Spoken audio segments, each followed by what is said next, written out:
the famous Shrewsbury biscuits from the Tayani bakery. The second picture we have are the modak, the ukrite modak, which are basically sweet steamed dumplings, and these are offered to Lord Ganesha on every Chaturthi that we celebrate. Or it is said that it is his favorite snack, and it is also the favorite snack which is very well favored for all us public as well. The fun fact is, if at all you visit any Maharashtrian family and they offer you the Ukrite Modak, I must tell you they really like you a lot, and that's the reason they offer it to you when there's no occasion. And these are very well enjoyed with a nice dollop of ghee on top of it, and they can be eaten in the beginning or the end of the meal or during the dinner. And yes, those are my personal favorites as well. The third item that you see on the screen are the Chitrai Bandhu Bakar Vadi. This is a snack item which is basically this dough which is fried with some stuffing inside, and it is supposed to be very sweet and savory both. And here is a little information about Pune city. Pune city is situated on the western part of Maharashtra, and it is where the two major rivers, the Mula and the Mutha rivers meet. Pune is also called as the Queen of the Deccan, and locally, Pune in the initial stages was called as Punya Nagari, which could be translated as a place of people doing good deeds or something like that. Pune is also known as the Cambridge of the East because we have a lot of colleges and educational institutions here, and people from all over the world, all over India, they do prefer to get their education in Pune.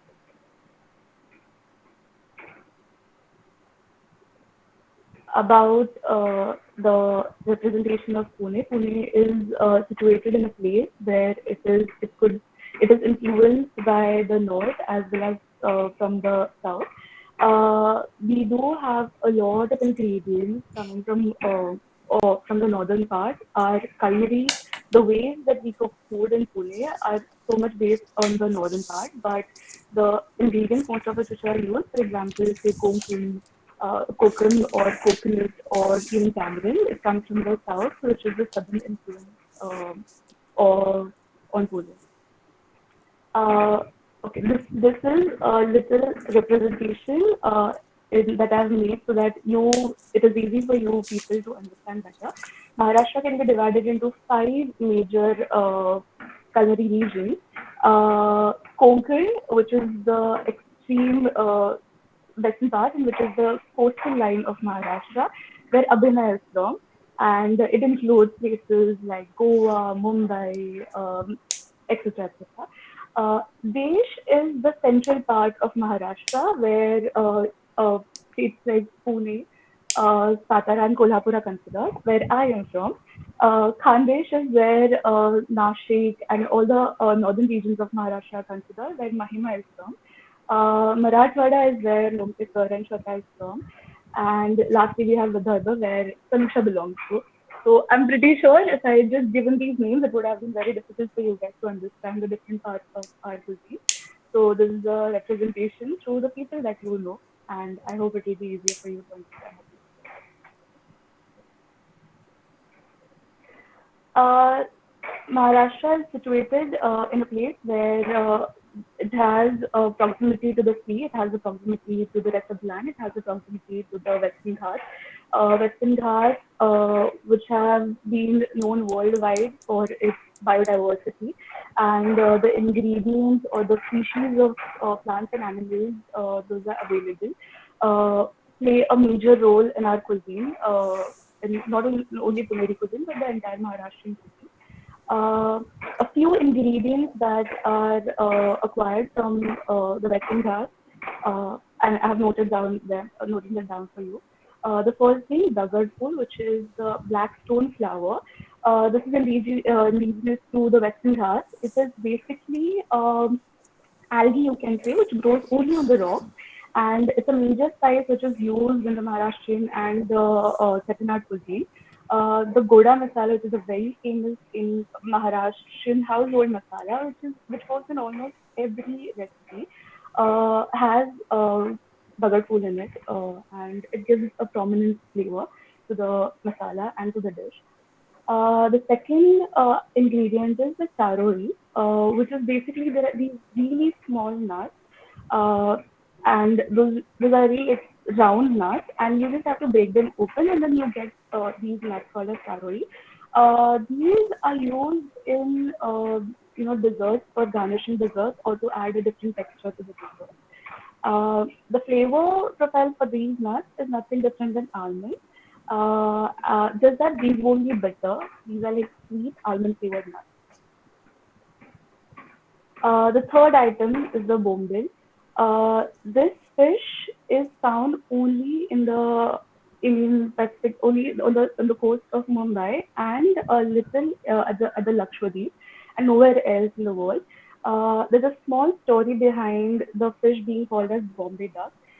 In the British era, there was a train which went from Mumbai to all other places, and the train was known as the Bombay Duck, meaning the Bombay Post.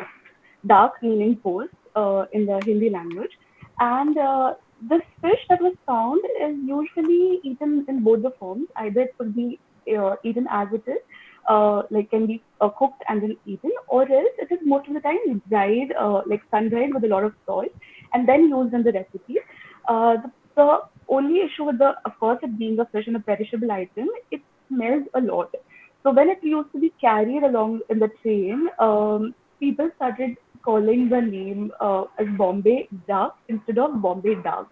So that's the reason how the fish got its name, the Bombay duck, and it is very well favored throughout Mumbai or whenever it is shipped to Pune and places around Mumbai as well.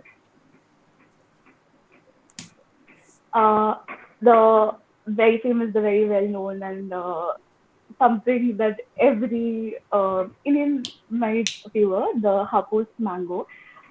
This is a variety of mango that grows in the Ratnagiri, Devkund, and Dapoli, the region of Maharashtra. And the reason it is very well known, of course, mango being the king of all fruits. But Hapus has its own story where there are families who literally encourage people, like encourage their kids into farming just for the sake of keeping the traditions on and taking the name of Hapus into the market. Hapus has a very prominent taste, the sweetness, the size of the fruit, and everything tick the mark when it comes to a fruit that could be flavored on its own. So yes, Hapus is on the menu.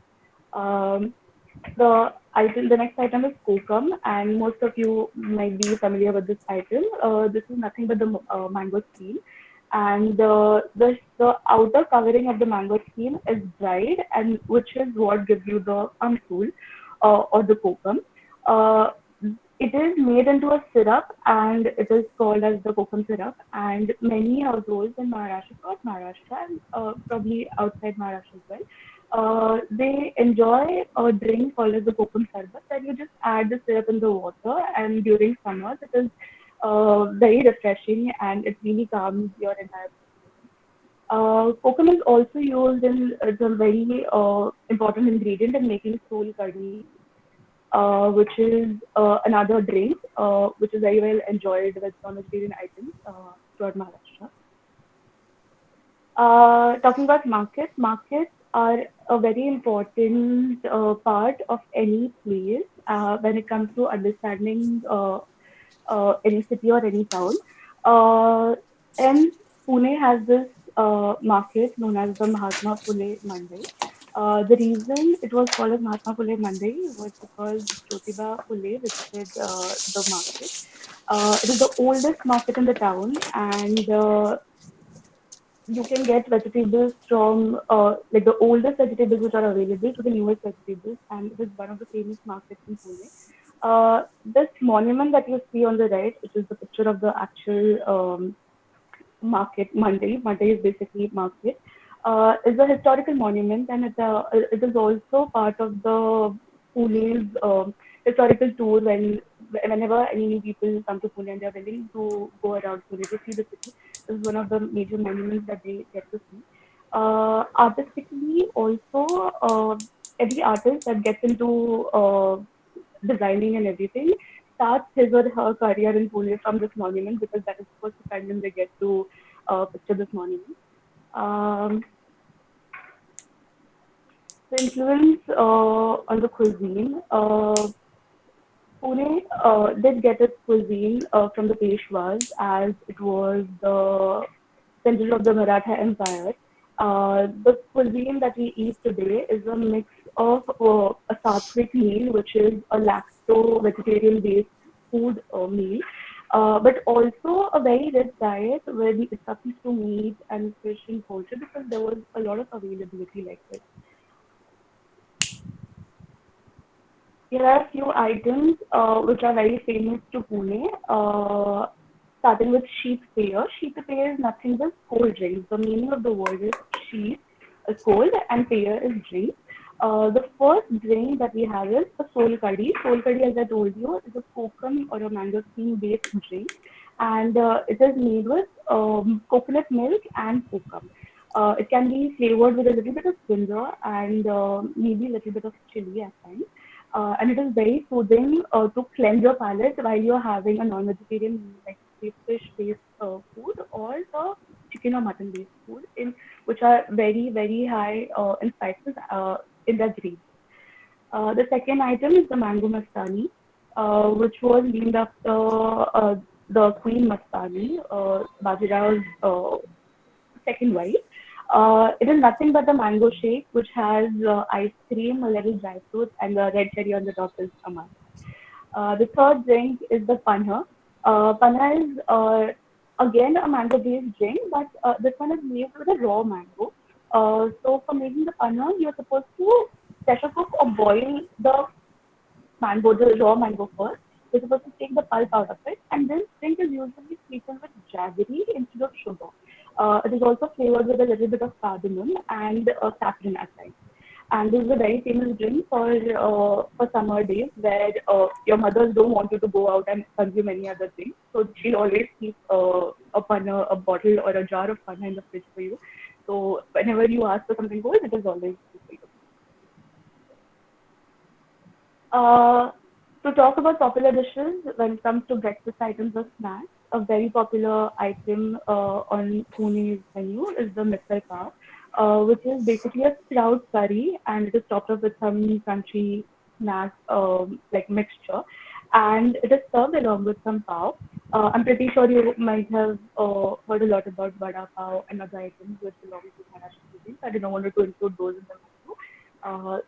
Second is the kothimir vadi, which is a preparation made with coriander leaves and gram flour.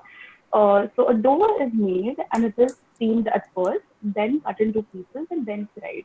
So it is cooked twice. It is a very crunchy and a crispy kind of texture, and it somewhat is like a pakoda and can be very well enjoyed on a rainy day with some tea on side.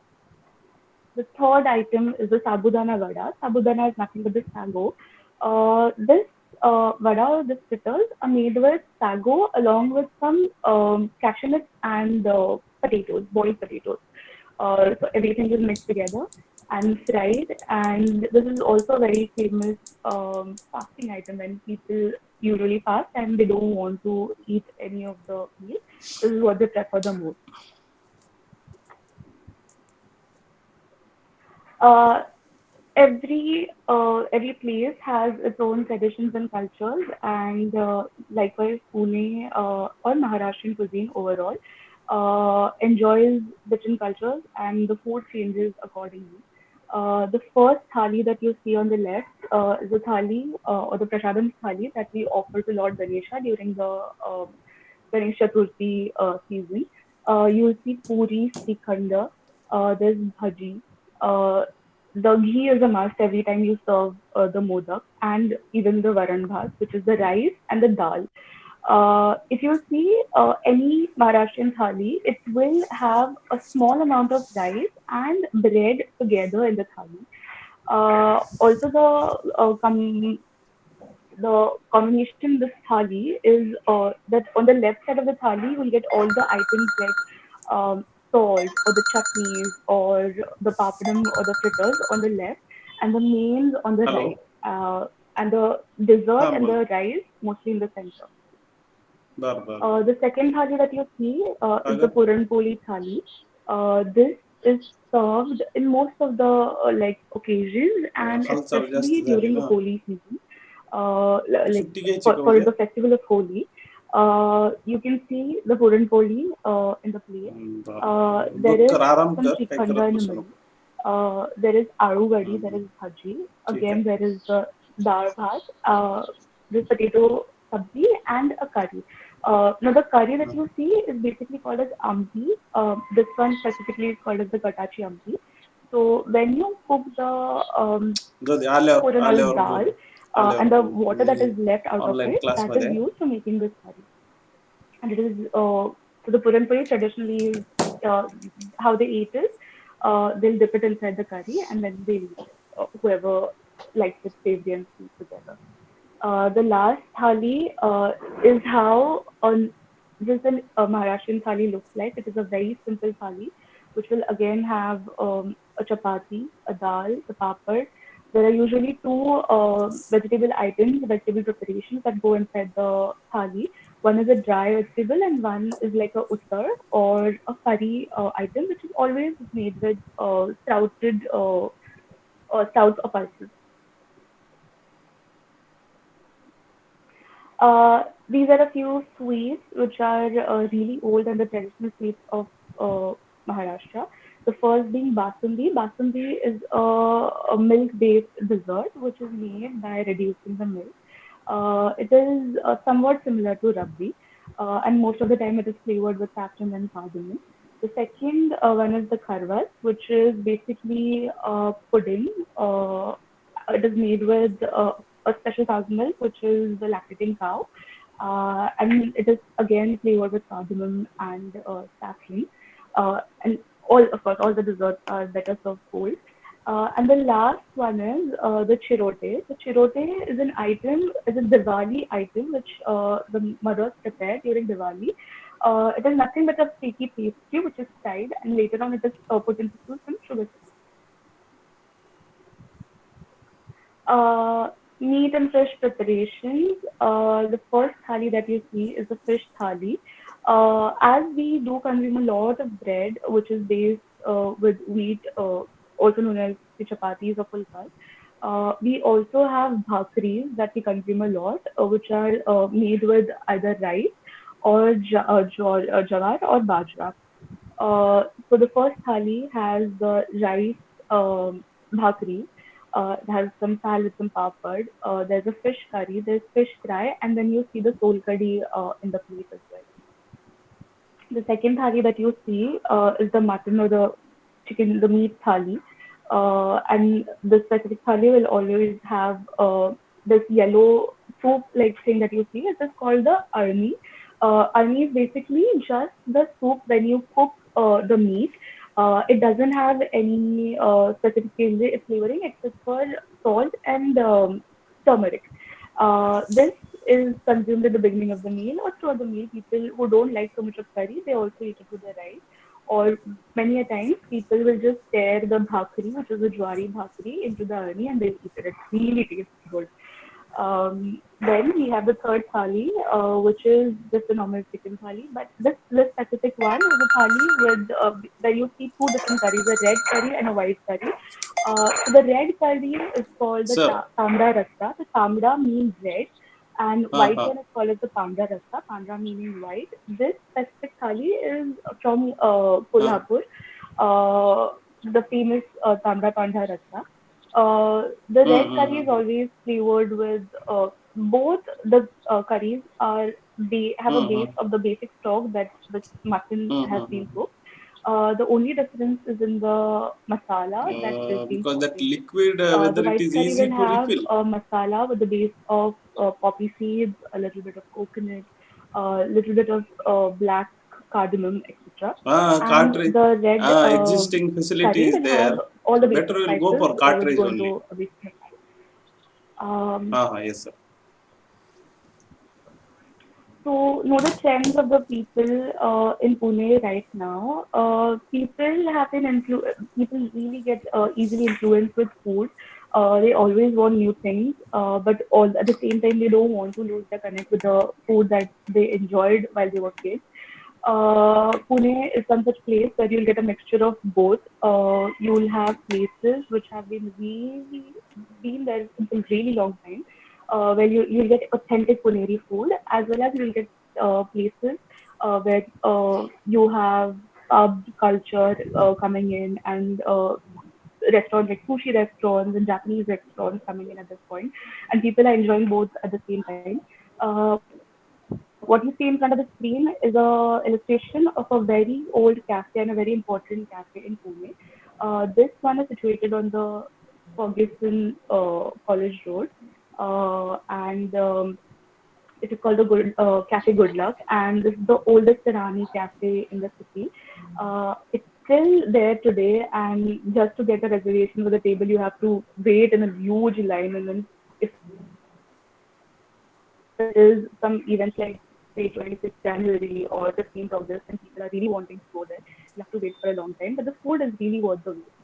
The second restaurant, which is again a very old restaurant, is the Marzurin. This one is situated in the camp area of Pune, and it serves light bites, like really cold snacks, cold sandwiches, like tiny sandwiches. They have coffee. They have good amount of cakes and other dairy products, dairy and bakery products as well.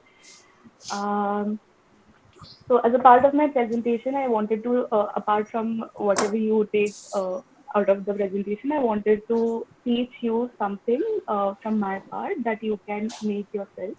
So thali peeth is a very famous breakfast item that is made in Maharashtra.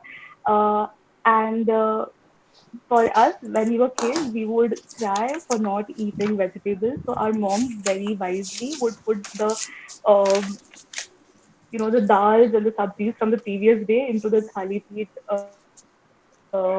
the dough, and then she used to make the thali peeth out of it. So thali peeth is basically a multigrain fat bread, and it is very easy to make. The recipe is right in front of you. All you need is a multigrain uh, flour, which can be any flours that are available for you in the kitchen.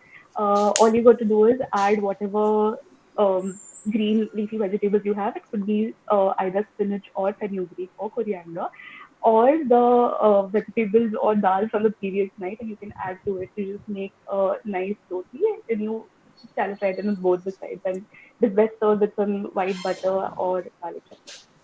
And that was from my side. Thank you. If at all you have any questions, you may ask them.